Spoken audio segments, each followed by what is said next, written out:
आप सभी का स्वागत है आयुर्वेद आरोग्यम के यूट्यूब चैनल पे। आज हम बात करेंगे बीएमएस फर्स्ट ऑफ पास करने के पासिंग क्राइटेरिया क्या है। बीएमएस फर्स्ट ऑफ एग्जाम नाम सुनते ही सभी बच्चों को टेंशन शुरू हो जाती है। खासकर इसके पासिंग क्राइटेरिया को लेकर बहुत कंफ्यूजन रहता है। फर्स्ट ईयर में अक्सर यही होता है। इसे समझना बहुत स्ट्रेसफुल लगता है। थ्योरी एग्जाम में कितने मार्क्स लाने होंगे, प्रैक्टिकल एग्जाम में कैसे पास होंगे। एक सब्जेक्ट पे दो पेपर हो रहे हैं, अगर उनमें से एक पेपर खराब हो गया तो क्या होगा। दिमाग में यही सब सवाल चलता होता है। तो चलिए आज इस वीडियो में इसी कंफ्यूजन को दूर करते हैं और एकदम आसान भाषा में समझने का प्रयास करते हैं कि इसका असली फंडा आखिर है क्या। एग्जाम पासिंग क्राइटेरिया को समझने से पहले हम इसके सब्जेक्ट और पेपर को समझ लेते हैं। तो हमारे बीएमएस फर्स्ट प्रोफेशनल के एग्जाम में टोटल 5 सब्जेक्ट हैं, जिसमें से पहला है रचना शरीर, दूसरा क्रिया शरीर, तीसरा पदार्थ विज्ञान, चौथा संस्कृत एवं आयुर्वेद इतिहास, पांचवा संहिता अध्ययन। संहिता अध्ययन में आपको 2 बुक पढ़नी रहती है, जो कि है चरक संहिता और अष्टांग हृदय। यही 5 सब्जेक्ट हमें 1.5 साल में यानी कि अपने फर्स्ट प्रोफेशनल में डिटेल में पढ़नी है। इन 5 सब्जेक्ट से कुल 9 पेपर बनाए जाते हैं रिटन में। जैसे कि देख लेते हैं, रचना शरीर से 2 पेपर, पेपर 1, पेपर 2, क्रिया शरीर का 2 पेपर, पेपर 1, पेपर 2, पदार्थ विज्ञान का 2 पेपर, पेपर 1, पेपर 2, संस्कृत एवं आयुर्वेद इतिहास का 2 पेपर, पेपर 1 एंड पेपर 2। लेकिन संविधा अध्ययन ऐसा सब्जेक्ट है जिससे केवल 1 पेपर गिनता है।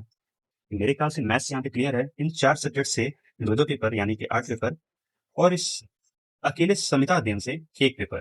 तो कुल मिला करके 9 पेपर आपके फर्स्ट प्रोफेशनल के रिटन एग्जाम में पूछे जाते हैं। आप एनसीईआरटी का जब सिलेबस देखोगे तो इसमें भी रचना शरीर, क्रिया शरीर, पदार्थ विज्ञान और संस्कृत एवं आयुर्वेद इतिहास का सिलेबस जो है पेपर वाइज लिखा है। तो उसमें कोई कंफ्यूजन ना हो, इसलिए मैंने यहाँ पे ये चीज मेंशन कर दी। अब चलिए बिना किसी देरी के अपनी मेन टॉपिक पर आते हैं कि एग्जाम तक पास करने का असली फंडा है क्या, असली क्राइटेरिया है क्या जो हमारे एनसीईआरटी ने बनाई है। इसका एक ही गोल्डन रूल था। अगर वो समझ में आ गया तो सारी टेंशन खत्म। तो चलिए बिना किसी देरी के हम उस गोल्डन रूल पर चलते हैं, जो कि है 50%। जी हाँ, यही वो गोल्डन रूल है जिसको अगर आपने समझ लिया तो आपका बीएमएस फर्स्ट पर्सन एग्जाम बहुत आसानी से क्लियर हो जाएगा। या फिर मैं यूँ कहूँ, ये वही मैजिक नंबर है जो आपको बीएमएस फर्स्ट प्रोफेशन को क्लियर करने की चाबी है। अब सवाल ये है, 50% नियम आखिर है क्या? देखिए, बहुत सीधा सा सिंपल सा ये नियम। आपको हर सब्जेक्ट में, ध्यान दीजिएगा मैंने यहाँ पे बोला हर सब्जेक्ट में 50% मार्क्स लाने होंगे उस सब्जेक्ट में पास होने के लिए। क्लियर है?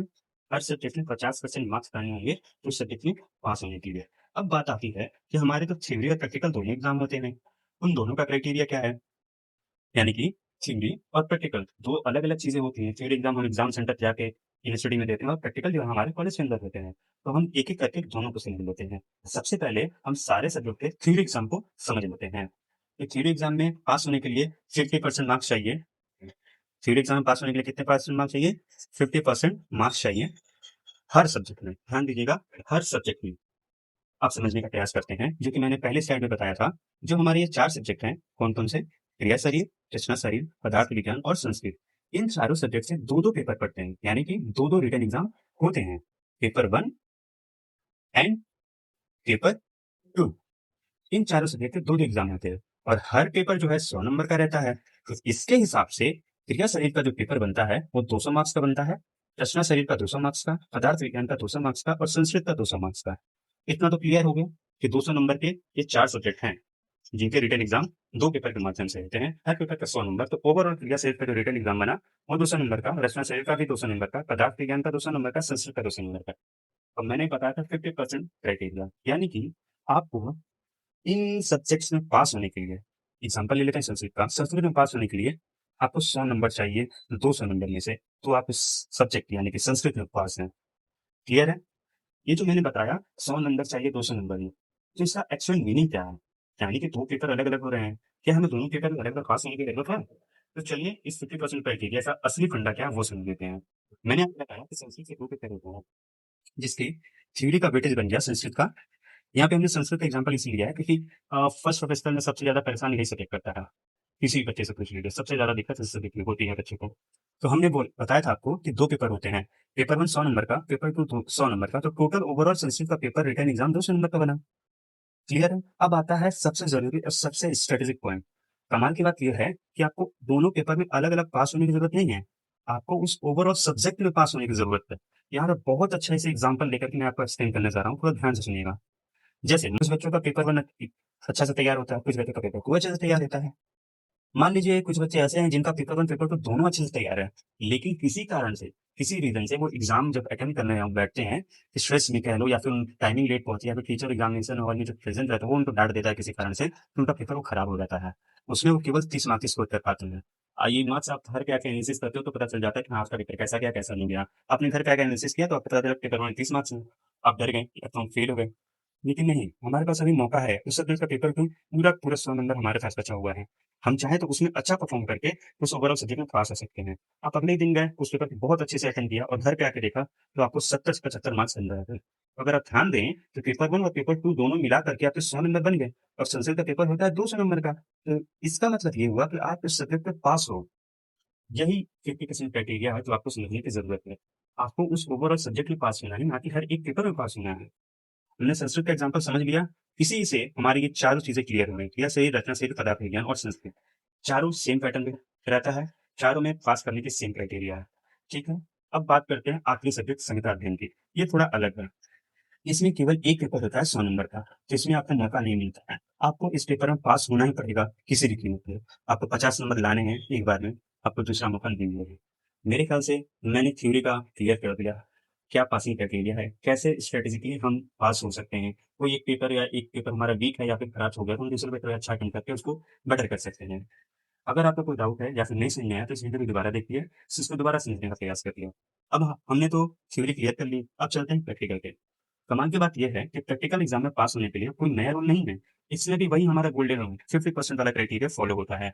यानी कि प्रैक्टिकल एग्जाम में पास होने के लिए हर सब्जेक्ट में हमें 50% मार्क्स लाने होते हैं। चलिए समझ लेते हैं इसका मार्क्स डिस्ट्रीब्यूशन। जैसा कि हमने देखा था कि 4 सब्जेक्ट ऐसे थे जिसमें 200 नंबर के रिटन एग्जाम थे और 100 नंबर का संहिता अध्ययन था। वैसे ही प्रैक्टिकल एग्जाम में भी क्या ऐसा कोई वेरिएशन है? तो आंसर है हाँ, इसमें भी वेरिएशन है। देखिए, क्रिया शरीर में 200 नंबर का प्रैक्टिकल होता है, रचना शरीर में 200 नंबर का, पदार्थ विज्ञान में 200 नंबर का प्रैक्टिकल होता है। लेकिन संस्कृत में 100 नंबर का और संहिता अध्ययन में 100 नंबर का प्रैक्टिकल होता है।